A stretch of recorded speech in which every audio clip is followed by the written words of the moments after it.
नारायणपुर गांव में शारदा नाम की एक गरीब बुजुर्ग महिला अपने बेटे रोशन, बहू गंगा और पोते गुड्डू के साथ रहती थी। शारदा देवी प्रतिदिन सुबह तड़के उठकर स्नान करती और फिर भगवान विष्णु की पूजा करने घर के मंदिर में बैठ जाती।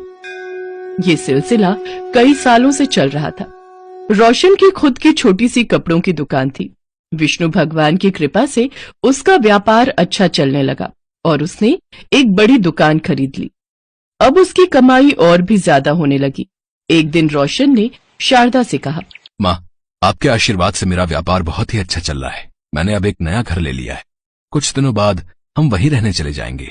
ये तो सचमुच बड़ी ही खुशी की बात है बेटे। अच्छा ये बता, तूने हमारे साथ साथ भगवान के रहने के लिए भी नए घर में मंदिर बनवाया या नहीं? ये बात सुनकर गंगा कहती है, माँ जी, आप सारा दिन पूजा पाठ ही करती रहती हैं।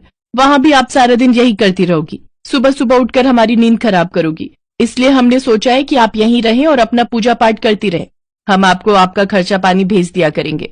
नए घर में केवल मैं, ये और हमारा गुड्डू ही साथ जाएगा। रोशन, देख तो बहू क्या बकवास किए जा रही है।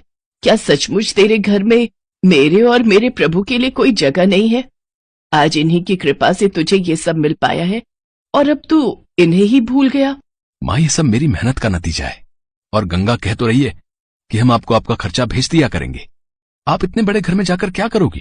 अपने बेटे बहू की बातें सुनकर शारदा देवी रोने लगी, लेकिन उसके बेटे बहू उसको वहीं छोड़कर चले जाते हैं। शारदा देवी भगवान विष्णु से प्रार्थना करने लगी, हे भगवान, मेरा बेटा नासमझ है, उसको कोई भी दंड नहीं देना।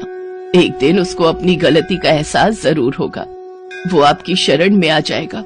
उसको माफ कर दीजिए। अगले दिन से ही शारदा सुबह नहाकर भगवान विष्णु के लिए भोग बनाती और फिर उनकी पूजा पाठ में मग्न हो जाती।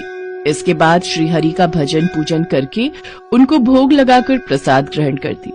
कभी कभी वो अपने लिए खाना बनाती तो कभी केवल प्रसाद खाकर ही संतोष कर लेती। ऐसे ही कई रोज गुजर गए।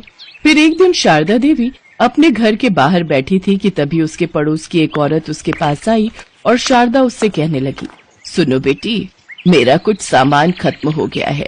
क्या तुम बाजार से जाकर ले आओगी? वो औरत बाजार से सारा सामान लाकर शारदा देवी को दे देती है। शारदा उसके लिए चाय बनाकर लाती है और फिर उस औरत को धन्यवाद कहती है। माँ जी, आज